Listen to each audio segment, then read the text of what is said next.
A Broken Promise, Notre de Ponte, Quebec. When the troubles began, Catherine Longpre was alone with her young son in her house by the river. Her husband, George Cloder, was away working at a logging camp. The horses wouldn't settle down when she tried to bring them in one evening. They shied away from her, jumping and bucking at her every approach. Exhausted and frustrated, and not a little mystified by her usually docile animals' tumultuous behavior, Catherine paddled a small boat across the river to get help from her neighbor, Eva.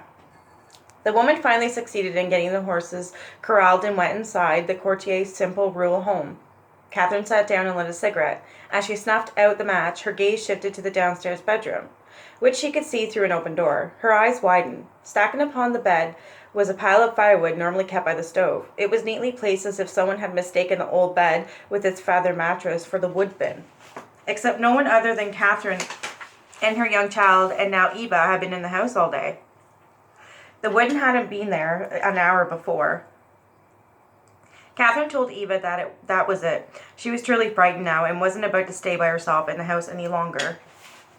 Catherine and her husband, George, had only one son, Florian. In 1922, the year the puzzling incidents unfolded at their home not far from the Notre de Ponte in western Quebec.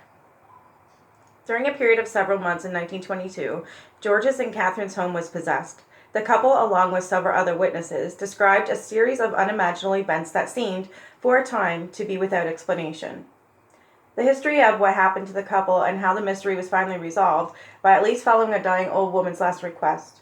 It is recounted by Clovis Dahost, who knew one of the people involved and now lives on the land once occupied by the Cloutier cabin in rural Notre Dame de Ponte, Maine. Eva had to return to her own home that night, so Catherine hurried to the house of Leon Decaire and his family. She asked if the boys, Hermas, who was 9, and 11-year-old Joseph, could keep her company that night. She explained what had transpired, and their parents agreed that the boys could help her keep guard overnight. Some years later, Hermas recalled that it was one of the most amazing nights of his life. As he slept in his bed, he saw a rocking chair moving from side to side in the kitchen. Hermas woke up both his brother and Catherine, and they too saw the rocker move. The next morning, Catherine told the boys she hadn't slept the entire night. For most of the time, she said the flame of an oil lamp that had been left on moved up and down at regular intervals. Over the next several days, various phenomena were sighted. A large wet rock rolled noisily down the stairs. Hermas said it looked as if it had come from the river.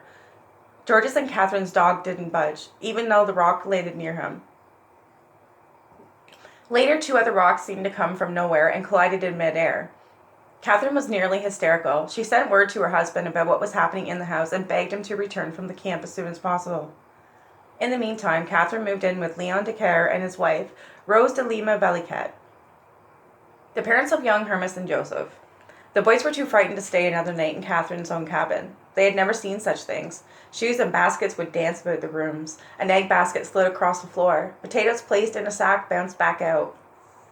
Leon and Rose genuinely doubted Catherine's story and looked upon their son's tales with amusement, until Leon saw with his own eyes one of the most incredible sights he had ever beheld. On the day after Catherine moved in, she and the Decaires had gone back to the vacant house to finish some chores.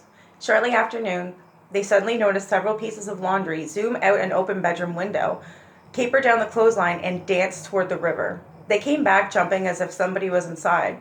Hermas recalled. Skirts, stockings, shirts, and trousers bounced back across the ground, up the clothesline, and retreated through the window into the house. To say the little group was astonished is an understatement. Leon checked all around the house, but found no accounting for what had happened. Later that night, Catherine and the Decaires observed lights going on and off in various parts of the cabin, sometimes downstairs, then upstairs, and back down, and so forth for several minutes at a time. George Cloutier came home the next day from the near camp, Carp's Creek, jesting that his wife was making up the whole story because she was jealous of the 2 young women cooking for the lodgers. But when Leon told him what he had seen, George's grew more suspicious and more serious. He would soon see for himself that his wife and friends were not joking. Leon Decaire left to deliver some oxen he had sold to a man some kilometers away. George's and the Decaire boys spent the day cutting hay. While Catherine prepared supper that evening, George's and his apprentices enjoyed a cold drink. Catherine was turning a thick omelet when a loud crash came from the same downstairs bedroom in which she had earlier seen the stacked firewood. George rushed to open the door but found it partly blocked by one of the beds inside.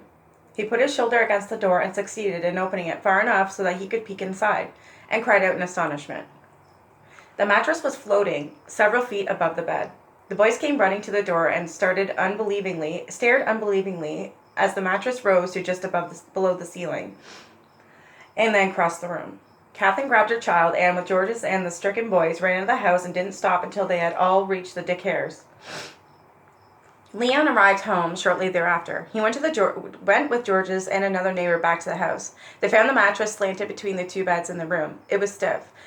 When Leon tried to lift a corner of the mattress to put it back on the bed, it seemed to recoil as if it had been attacked. Try as they might, the men could not get it out from between the beds. They left for the night and returned the next day. The mattress was soft and malleable, and the men easily got it back on the bed. Georges and Catherine had almost decided to move when someone suggested that perhaps the church could help. Special masses might be said to relieve their home of whatever entity was plaguing it. This they tried, and the phenomena vanished for a time. The little family was allowed to live in peace. What really happened in that house by the river? The likeliest explanation of the phenomena was finally offered by Johnny Cloutier, George's elderly father. He had lived in the house before his son and daughter-in-law moved in. He said with some regret that just before his wife Julie died in the house and in the bed in the downstairs bedroom, he had promised to have special masses said for her. He had not carried out his promise. Perhaps it was she who was calling attention to the broken pact by creating mischief in her old home. Johnny also revealed that he often awoke at his new home in Ponte, Maine, with someone tugging on his hand. That too might have been Julie, he thought. Georges had the masses said for his late mother, and the phenomenon disappeared while he lived there. In later years, there were other stories of that house, of how one could see dancing couples through its windows, even though it was unoccupied and snow was piled halfway up the front door, of hot utensils that were sometimes found scattered over the kitchen floor, and of how the hand-wound clock was found working after an owner had been away for several months. The house was torn down long ago, its materials used to build a barn and stables, and later Clovis Dassault's sturdy home. But the story of what happened in the old Longpre Cloutier home remains as alive. Just as mystifying as if it were only yesterday. The Presbytery. Torres Cove, Newfoundland, and Labrador.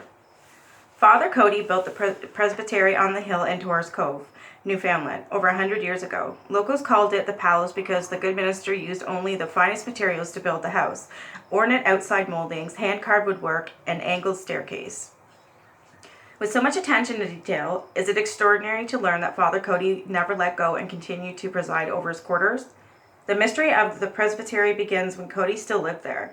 He was gone one weekend, and his housekeeper invited a friend to stay over. The friend awoke at 3:45 the next morning after a dream in which her seafarer son had spoken to her, had in fact bid his mother goodbye.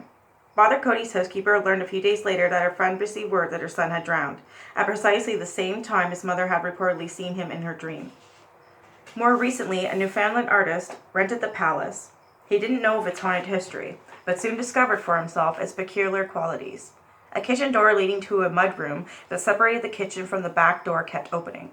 Going out that way was also the quickest way to the church. Since he lived there alone, the artist blamed it on the wind. One night while he was working at the kitchen table, however, the artist heard a noise behind him and turned to see the door opening, as if to allow someone to enter. He nailed that door shut. That worked for several months until he went away for a few days and returned to discover the nail on the floor and the door was wide open. Many people in Torres Cove wouldn't go near the presbytery, even during the day. Tradesmen were reluctant to provide repairs. A carpenter told the artist that he had been laying on a new floor in the house when Father Cody spoke to him. He also saw someone going up the staircase, even though he was alone. A plumber refused to shut off the water when the artist eventually moved out. The reputation of the presbytery on the hill was enough to keep him away. Deathbed, Vancouver, British Columbia. Will remodeling a house remove an uncomfortable feeling that may presage a haunting? Can a single spectacular apparition exhaust a ghost's energy? These are the interesting questions posed by a turn-of-the-century story from Vancouver's West End.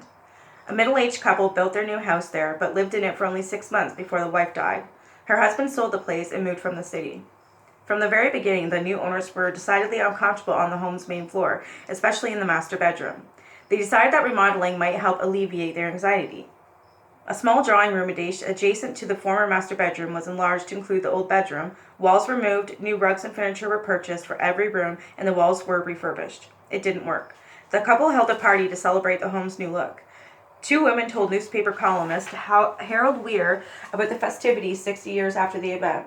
They had remained silent all those decades and refused to give Weir even the names of the family involved.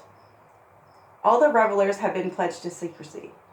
At precisely 11 o'clock, when all was going merrily, Weir wrote of the woman's account. The guests suddenly became conscious of something strange going on at the end of the drawing room where the bedroom had been.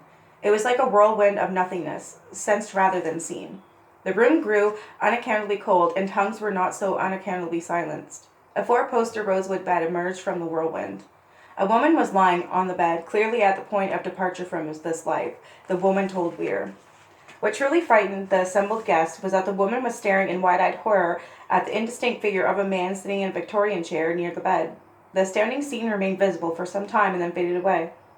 Everyone except the owners left, but not before they swore never to reveal what they had seen. Within a very short time, the couple who had taken so much time and energy to remodel the ghosts away had sold the house and put all the furniture up for auction. Weir said one of the women who had told him the story saved the strangest part for last.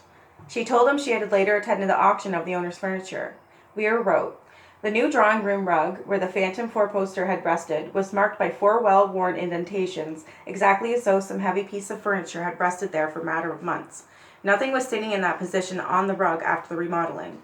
The house was eventually torn down, replaced by an anonymous and presumably unhaunted apartment building."